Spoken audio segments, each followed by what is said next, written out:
मेरे घर तो भाई 37 लोगों की जगह को नहीं, कुर्ते पालने पे भी अलग है। खरीदने वाले बिकाऊ को पहचान जाते हैं। दुर्भाग्य है।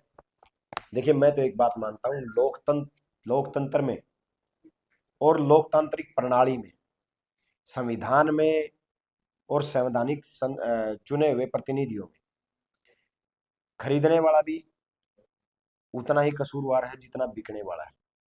ना खरीदने वाले के लिए इस लोकतंत्र में कोई जगह है और ना बिकने वाले के लिए कोई जगह है।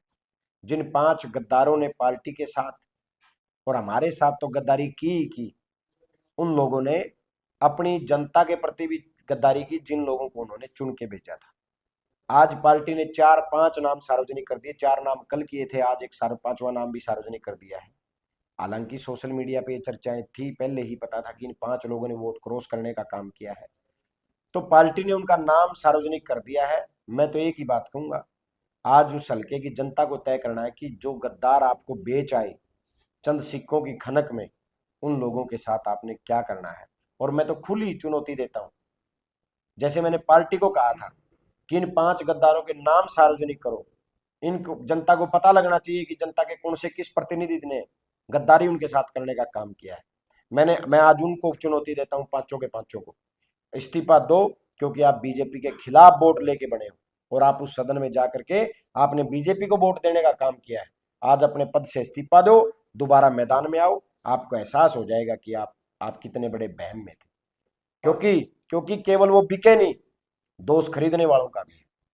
आप आज मेरे कुछ साथी और मीडिया के भी साथियों को मैं कहना चाहता हूं, अगर आपको ये वहम है ना कि ये पैसा जो इनको 20-20, 25-25 करोड़ रुपए भर के दिया जा रहा है, विपक्ष की दूसरे स्टेटों में सरकारें गिराई जा रही हैं, चुनाव के समय जो पैसा पानी की तरह बहाया जा रहा है, वो किसी नेता के घर से नहीं आता। वो आपके खून पसीने की गाड़ी कमाई है, वो इस जनता की गाड़ी कमाई है। और इस जनता की गाड़ी कमाई से ये सरकार विपक्ष के विधायकों को, विपक्ष के सांसदों को, विपक्ष की सरकारों को खरीदने का काम करती है। सोशल मीडिया पर वायरल भी हो रही वीडियो कि वे मोहल्ला भी बड़ा दिखा है, क्या मतलब। चलो, किसकी क्या सोच है वो तो दुनिया के सामने आ ही गया। अब आप उनके पास जाना, अगर वो माफी मांगे तो इस बात पे। जिन विधायकों के नाम सार्वजनिक किए हैं हाईकमान ने, उनमें से एक विधायक का बयान आ रहा है कि वो हाईकोर्ट में जाएंगे क्रॉस वोटिंग करने के लिए। उनका कहना है कि उन्होंने क्रॉस वोटिंग नहीं। मैंने तो सतीश नांदल जी ने बयान दिया था। सतीश नांदल जी ने बयान दिया कि मैं कोर्ट जाऊंगा। कांग्रेस तो पहले ही कोर्ट जा रही है और हमें तो खुशी है कि कोई कोर्ट जाए।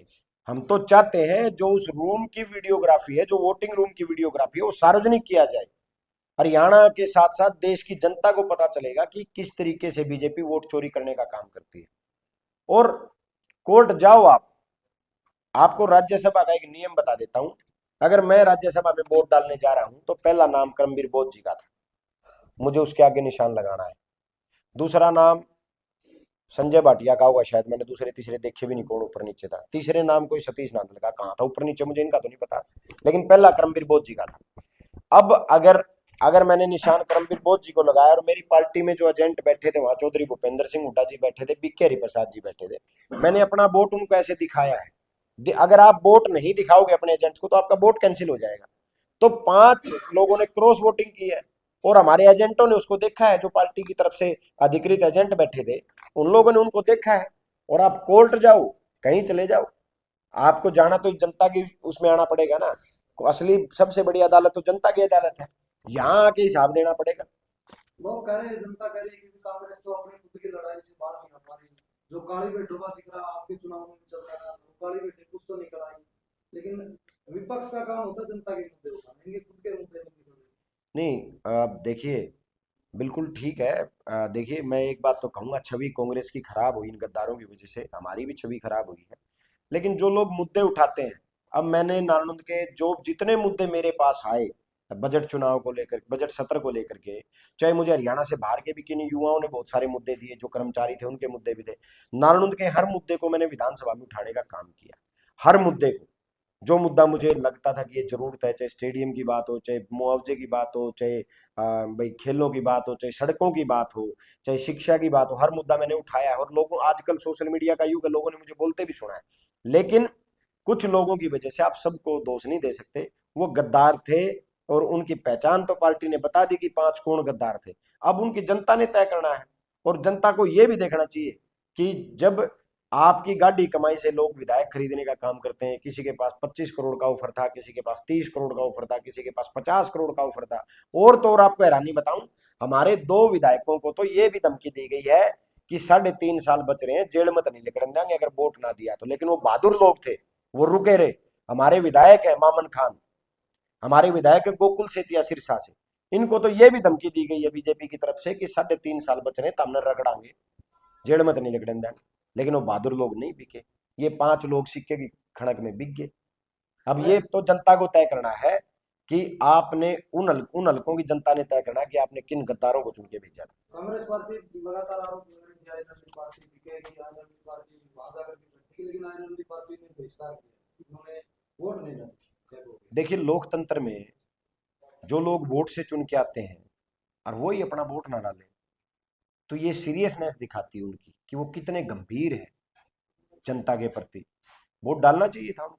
लेकिन मुझे एक बात समझ नहीं आई, अगर इनको वोट नहीं डालने का डिसीजन लेना था तो कैंडिडेट तो 10 दिन पहले आगे थे, 10-12 दिन पहले शामी आगे थे कि भाई एक कांग्रेस का है करमबीर बोध है, एक बीजेपी का संजय भाटिया है, एक निर्दलीय है। अब पहले एक बात बताओ, पहले तो उस निर्दलीय का पर्चा भरवाया इन लोगों ने, सतीश नांदल का। वो देवेंद्र काद्यान सतीश नांदल के एजेंट थे, इलेक्शन एजेंट, और निर्दलीय विधायक। वो सरेआम कह रहे हैं कि भाई पहले तो इनने उसका पर्चा भरवाया, गलत जाएंगे बोले 3 नाम निर्दलीय और 2 ये 5 और 5 बीजेपी के। देखो, जब भी कोई राज्यसभा का प्रत्याशी पर्चा भरने जाता है तो 10 विधायकों की जरूरत होती है, 10 सिग्नेटरी, जो 10 विधायक चाहिए। तो देवेंद्र कात्यायन जी तो कह रहे हैं कि भाई 3 हम थे, 2 ये थे, सारी बात इन गल्लों हुई। हाँ, मैं एक बात और आपके सामने कहना चाहता हूं, खट्टर साहब गोपाल कांडा को कैंडिडेट बनाना चाहते थे। अभय सिंह चौटाला जी ने कहा भाई इसको वोट नहीं देंगे, दूसरा प्रत्याशी ले आओ। ये चर्चाएं भी हैं, ये भी चर्चा चल रही है कि सतीश नांदल को समर्थन अभय सिंह जी के, उनको कैंडिडेट अभय सिंह जी के कहने से बनाया गया। ये तो देवेंद्र कात्यायन जी ने बता दिया कि हम सारी शुरू से लेकर आखिर तक हम साथ थे। जब इनको ये पता लग गया कि कांग्रेस पार्टी बड़े मार्जिन से जीत रही है, कांग्रेस पार्टी हार नहीं रही राज्यसभा का चुनाव, क्योंकि हमें भी उस समय नहीं पता था कि हमारे अंदर 5 गद्दार हैं। हमें भी ये लगा था कि 2 से 3 लोग क्रॉस करेंगे वोट, 5 तो नहीं करेंगे, और कैंसल वाला कोई मुद्दा ही नहीं था। तो हम, जब इनको पता चल गया कि कांग्रेस पार्टी बड़े मार्जिन से चुनाव जीत रही है और तुम्हारे वोट डालने से भी निर्दलीय प्रत्याशी नहीं जीतेगा, तब इन्होंने वोट न डालने की। अब एक छोटी सी बात बताओ, पहले तो कहते हैं हम 16 तारीख को पत्ते खोलेंगे, फिर कहते हैं हम 12 बजे प्रेस कॉन्फ्रेंस करके बताएंगे, फिर कहो है 3:30 बजे प्रेस कॉन्फ्रेंस करके बताओगे। अरे इतनी नीयत साफ होती तो 4 दिन पहले बता देंगे। वोटिंग का टाइम 4 बजे रही है, 3:30 बजे प्रेस कॉन्फ्रेंस करके उनका हम वोट डालने नहीं जाते, जबकि सतीश नांदल को लाने वाली है। जब इनके सीनियर 1-2 नेता है, रामपाल माजरा जैसे नेता, जब उन्होंने कहा कि अगर वोट डालने चले गए तो हम पार्टी छोड़ देंगे, उन 2-3 सीनियर लोगों ने दबाव बनाया, तब जाके इन्होंने फैसला लिया। नहीं तो अभय सिंह जी और सारे जो 1-2 नेता और घूमते हैं, वो तो सारे पार्टी ये तो चाहते थे कि सतीश नांदल को वोट दें। और बात, बहुत सारी चर्चाएं हैं कि इनकी कोई डील, ये वोट के लिए मनाही नहीं कही, इनकी डील फेल हुई है। वो क्या डील फेल है वो तो ये बता सके भाई। चर्चाएं तो ये भी है, जिसको आप ट्रेनिंग का नाम ले रहे थे बस में बैठ करके माइक में, चर्चाएं तो ये भी चल रही है कि वो ट्रेनिंग जल्दी बढ़ाया करता हूँ बेटा, कुछ बात नहीं। चलो, अगर आप, चर्चाएं तो सब तरह की चलती हैं भाई। अगर एक आप छोटी सी बात बताओ, 37 लोग, 31 लोग मिल करके ट्रेनिंग करें। मुझे तो राज्यसभा के चुनाव का अनुभव ही नहीं था, कैसे डालना है। अगर आप न बता दूं तो आप चंब में पड़ जाओगे। राज्यसभा के चुनाव में बहुत सारी टेक्निकल चीजें हैं। ये पेपर है, इसको फोल्ड करके ऐसे फोल्ड करके दिया जाता है, इस तरीके से फोल्ड करके दिया जाता है। अगर ये फोल्ड है, अगर ये फोल्ड भी खुल गया तो भी आपका वोट कैंसिल है। आपकी जानकारी के लिए बता दूं, जो टिक मार्क लगाना होता है कैंडिडेट के आगे, अगर गलती से डॉट लग जाए या दोबारा पेन लगा दिया या शाइन लग गई तो भी आपका वोट कैंसिल है। आपकी जानकारी के लिए बता दूं, अगर ये फोल्ड लेके मैं बाहर आ गया निशान लगा करके अपने एजेंट को दिखाने जा रहा हूँ, तो आपका वोट वैलिड है। अगर ये वोट मैं ऐसे भी ले गया ना, इसको ऐसे ले गया, ऐसे ले गया, तो भी आपका वोट कैंसिल है। अगर मैंने अपने एजेंट को वोट दिखा रहा हूँ और दूसरे पार्टी के एजेंट ने आपका वोट देख लिया, तो भी आपका वोट कैंसिल है। ये बहुत सारी टेक्निकल चीजें हमें तो नहीं पता थी, ये तो ट्रेनिंग से ही पता चला। और कुछ लोग उसको बंदी का नाम दे सकते हैं, हम उसको ट्रेनिंग का नाम देते हैं कि हमारा ट्रेनिंग सेशन था। और ये ट्रेनिंग सेशन हुई आज मैंने 2 दिन में लगातार 7 से 8 बार प्रैक्टिस की, तब जाके मेरा वोट सही डला। और मुझे खुशी है कि मेरी पार्टी ने, भाई दीपेंद्र सिंह हुड्डा ने और चौधरी भूपेंद्र सिंह हुड्डा ने एक ऐसा प्रबंध किया जहाँ 31 के 31 लोग, उनमें सीनियर भी थे, 4-4 5-5 बार के विधायक थे, माननीय अरोड़ा साहब थे, बहुत सारे नेता थे, बड़े बड़े जो 5-5 4-4 बार के विधायक चुने गए थे, उन सब का अनुभव तो 2 दिन में काम आया। अब मेरे घर तो भाई 37 लोगों की जगह होनी, ये भी किसी एक आदमी को यहाँ तो पाओगे नहीं। कितनी एक ऐसी जगह तो ढूंढी जाए जहां शांति से बैठ के इस पे चर्चा करेंगी कैसे वोट डाला जाता है। उसको बंदी का नाम ले लो और चाहे उसको ट्रेनिंग सेशन का नाम ले लो, वो सोचने वाले के ऊपर है। वोटिंग 4 बजे खत्म होती है, जब चुनाव का नतीजा 1 बजे तक नहीं आ रहा, उसके पीछे क्या कारण रहा है? 2:30 बजे नतीजा आया। कारण रहा, चुनाव अधिकारी जो थे वो बीजेपी के एजेंट के रूप में काम कर रहे थे। उन एजेंट ने पूरी तरीके से चुनाव में धांधली करने का काम किया। और लगातार हम 3:30 बजे तक जब वहां अड़े रहे, तब जाके इसको जिताया गया। नहीं तो पूरी तैयारी थी बीजेपी की तो कांग्रेस को हराने की, लेकिन जमीर वाले कांग्रेस में ज्यादा थे। हम 4 बजे तक वहां खड़े रहे लगातार। चौधरी भूपेंद्र सिंह हुड्डा और बीके हरिप्रसाद जी और राव नरेंद्र, इन 3 व्यक्तियों जो बुजुर्ग हैं उम्र में, 70+ के हैं, लेकिन वो कुर्सी से टस से मस नहीं हुए और 4 बजे तक वहीं खड़े रहे। उनके साथ हम जो नौजवान विधायक थे, हमारी महिलाएं विधायक थी, वो सब अड़े रहे। तब जाके नतीजा आया। मैंने आपको बताया कि जो वैलिड वोट, इनवैलिड वोट की बात है, 5 वोट तो हमारे क्रॉस हो गए। अब इनवैलिड वोट पे आते हैं।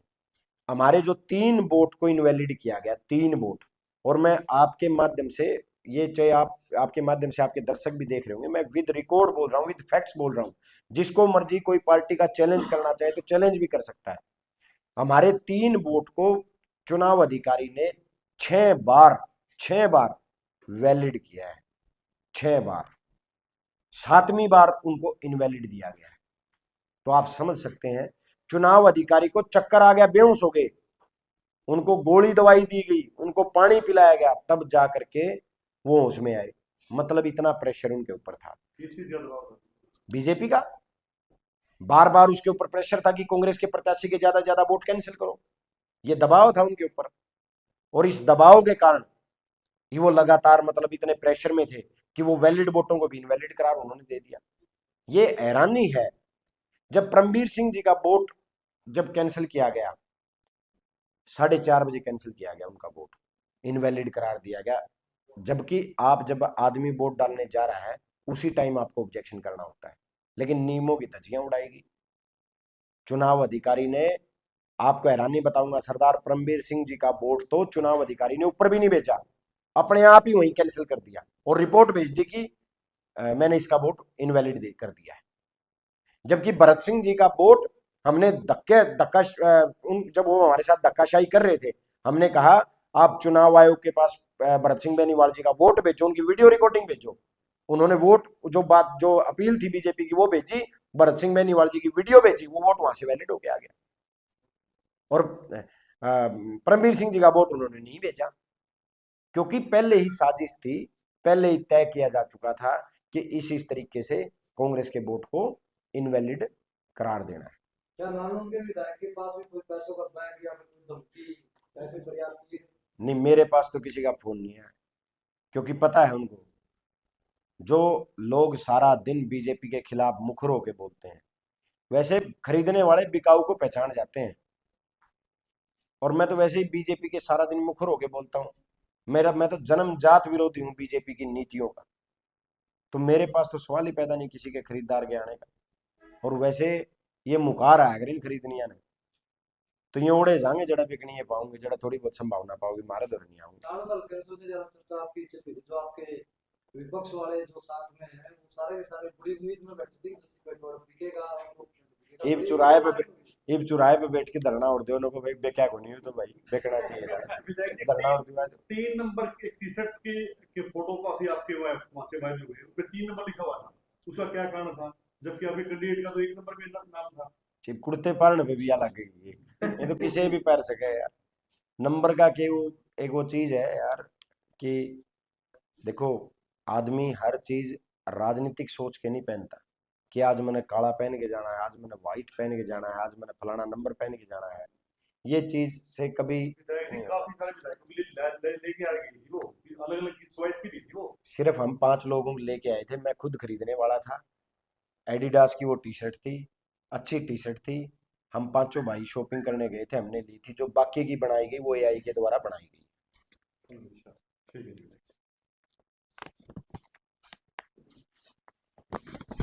बैठो जी।